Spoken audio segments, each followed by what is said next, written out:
Next जो 2 years कोई नया सेटअप आएगा जिसमें नवाज शरीफ साहब प्रेसिडेंट होंगे और बिलावल भुट्टो साहब जो है वो प्राइम मिनिस्टर होंगे? क्या कहाँ से आती हैं ऐसी अफवाहें? ये माइक उतारने वाली मेरा, अब भाई अभी ना उतारे, आप क्यों उतार रहे हैं यार? आदि हो गई है। अगर नवाज शरीफ साहब ने सदर बन जाना, बिलावल भुट्टो साहब ने वजीर आजम बन जाना, तो फिर साडा की मतलब कि ऐसी हिजरत कर जाइए फिर, यानी हद ही हो गई है। यानी मेरा मतलब कि कोई अफवाह फैलाने की भी कोई हद होती है, कोई स्टैंडर्ड होता है। वैसे तो हमारी किस्मतें ऐसी हैं कि सर ये कहाँ से अफवाहें आ जाती है और ये कैसी कैसी अफवाहें लोग फैला रहे हैं। चले, थैंक यू सो मच।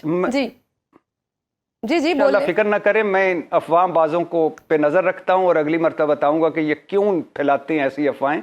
और दुआ करें मेरे साथ इस आखिरी लम्हों में कि दुआ करें कि हमारे नसीब इतने बुरे ना हो जाएं कि ये जो सेटअप आप बता रही हैं ये सेटअप इस मुल्क पे आ जाए। भुट्टो दौर में थे फजल इलाही चौधरी साहब सदर, और वो वैसे ही सदर थे जैसे ममनून हुसैन सदर थे, जैसे आसिफ अली जरदारी सदर हैं। आसिफ अली जरदारी साहब का ज़रा एज है कि वो पीपल्स पार्टी के चेयरमैन है और पीपल्स पार्टी इत्तेहादी है और सिंध में हुकूमत है।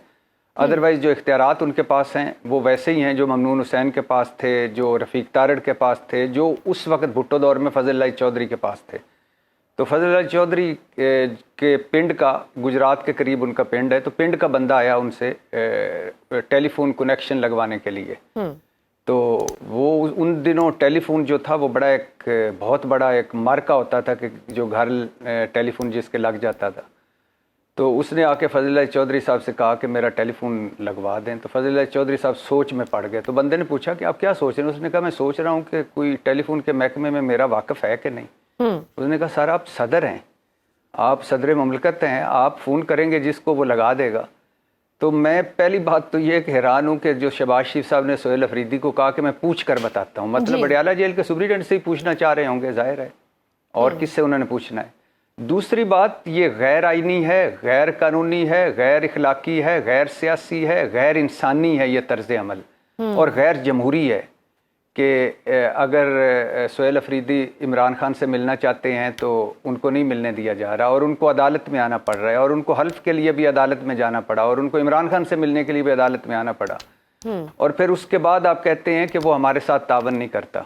कभी आप उसको बच्चा कहते हैं, कभी आप उसको दहशतगर्दों का सहूलतकार कहते हैं, कभी उसको आप कहते हैं कि उसकी क्या जुर्रत कि वो हमारी बात ना माने, कभी उस कहते हैं कि जी वो तो ना तजर्बाकार है, सोहेल बुजदार है। तो ये सारी जो चीज़ें नफ़रतें हैं ये कितनी फैलाएंगे आप क्या हर्ज है कि आप गुड जेस्चर में, गुड फेथ में, जब वो वज़ीर आला बने थे तो उनको मिलने देते, वो मिल लेते, तो ये मेरा ख्याल है उनका तर्ज अमल बेहतर होता। और उन्होंने पंजाब हुकूमत को तहरीरी तौर पर लिखा, वफाक को लिखा, शहबाज शरीफ साहब को खुद दरख्वास्त की।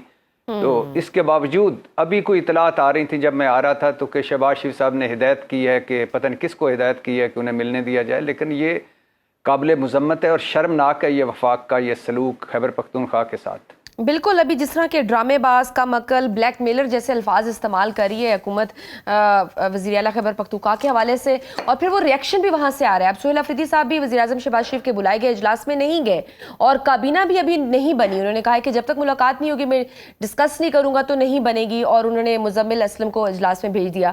फिर बुलेट प्रूफ गाड़ियों वाला जो एक मुअम्मा है, जो एक मसला हो गया है कि जो वो भी उन्होंने एक्सेप्ट नहीं की, उन्होंने कहा कि बहुत खटारा थी, वापस कर दी। आज मोहसिन नकवी साहब ने एक्स पर पोस्ट किया कि जी वो गाड़ियां हमने बलूचिस्तान भेज दी हैं।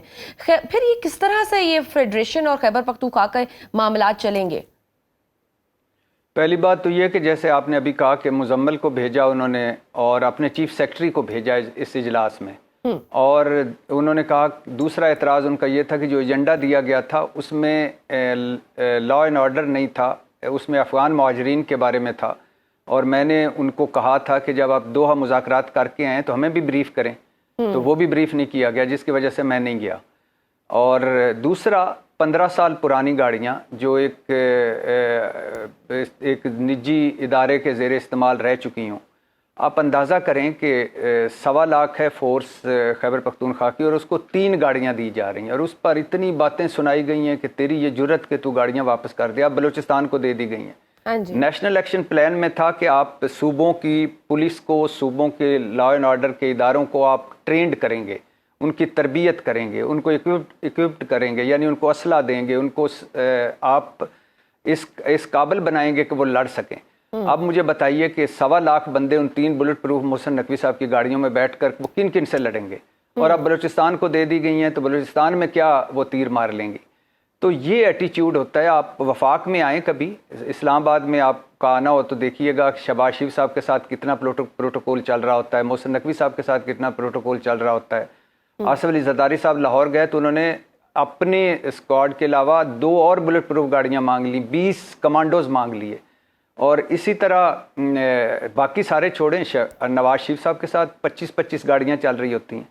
तो आपने अगर सूबों को, 2 सूबे हैं जो आपके इस वक्त जिनको ज़रूरत है आपकी वफाक की हर तरह की, और वो है बलूचिस्तान और खैबर पख्तूनख्वा। अगर आप उनको गाड़ियाँ नहीं देते, अगर आप उनके साथ नहीं खड़े होते, अब अगर आप नेशनल एक्शन प्लान पे उनकी मदद नहीं करते, तो फिर वो कैसे दहशतगर्दों से लड़ेंगे, फिर वो क्या करेंगे। शाम के बाद 80% बलूचिस्तान और 40% खैबर पख्तूनख्वा में हुकूमत ही नहीं होती। क्यों नहीं होती? क्योंकि लड़ने के लिए उनके पास कोई चीज़ ही नहीं है। और अफ़गानिस्तान में जो खारजी हैं, जो दहशतगर्द हैं, या जो भारतीय प्रॉक्सीज़ हैं, उनके पास अमेरिका का छोड़ा हुआ असला है, उनके पास अमेरिका की गाड़ियाँ हैं, और जो ट्रंप साहब ने मांगा भी था कि हमारा असला वापस करें, तो वो सारा असला वहाँ है। तो उस असले से, उस जदीद असले से आप कैसे लड़ पाएंगे, या ये सूबे की पुलिस फोर्स कैसे लड़ पाएगी, खा वो बलूचिस्तान हो, खा वो खैबर पख्तूनख्वा हो। तो ये मजाक है मोहसिन नकवी साहब का, वफाक का, कि आप 3 गाड़ियाँ दे के फिर उनके साथ फ़ोटो शूट करते हैं, फिर तलाल चौधरी साहब टके टके की बातें सुनाते हैं, फिर पूरा सारा उस पर आग उगलते हैं। तो क्या हुआ अगर उसने कहा कि ये पुरानी गाड़ियाँ आप वापस ले लें, आपने बलूचिस्तान को दे ली, अब देख लेते हैं वो 3 गाड़ियाँ क्या करती हैं और कितने तीर मारती हैं। तो सर, साबिक वज़ीर आला अली अमीन गंडापुर को सिर्फ इसलिए तब्दील किया गया था क्योंकि वो मुज़ाहमती सियासत नहीं कर रहे थे। सुहेल आफरीदी ISF में रहे, गुज़श्ता साल नवंबर के एहतजाज में भी आगे रहे। क्या उनसे जो इमरान खान की एक्सपेक्टेशंस हैं, आपको लगता है कि वो उस पर पूरा उतरेंगे, हुकूमत को टफ टाइम देंगे, या फिर ये भी कुछ दिन माह बाद इनकी भी तब्दीली की खबरें सुनेंगे? सुहेल अफरीदी साहब के बारे में कुछ प्लस पॉइंट हैं। एक कि वो पाकिस्तान तहरीक इंसाफ के अंदर हर ग्रुप को काबिल कबूल हैं, यानी उनकी किसी ग्रुप के साथ कोई लड़ाई नहीं है, किसी ग्रुप के साथ कोई झगड़ा नहीं है। दूसरा, ईमानदार आदमी है, उस पर कोई करप्शन के चार्जेस नहीं है। तीसरा, मिडिल क्लास आदमी है, नीचे से ऊपर आया है। चौथा, वो यानी उन चंद लोगों में से हैं जो इमरान खान के लिए, वो उसने सही शेर पढ़ा था कि इश्क़ इमरान में मारा जाऊंगा, तो वो इस तरह का है। और 5वीं बात यह है कि उसके पास, लेकिन ये प्लस पॉइंट है, और माइनस पॉइंट क्या है कि उसके पास करने को कुछ नहीं है। कैसे कि एक तो वफाक तावन नहीं कर रहा, दूसरा पाकिस्तान तहरीक इंसाफ के लिए कोई सियासी स्पेस नहीं है, तीसरा जो अब उसने काबीना बनानी और जो इमरान खान कहेगा वो काबीना बनाएगा, जाहिर है क्योंकि उसमें पुरानी कैबिनेट है, उसमें नए लोग हैं, उसमें सारे धड़ों के लोग हैं। और फिर दहशतगर्दी बदतरीन शिकार है खैबर पख्तूनख्वा।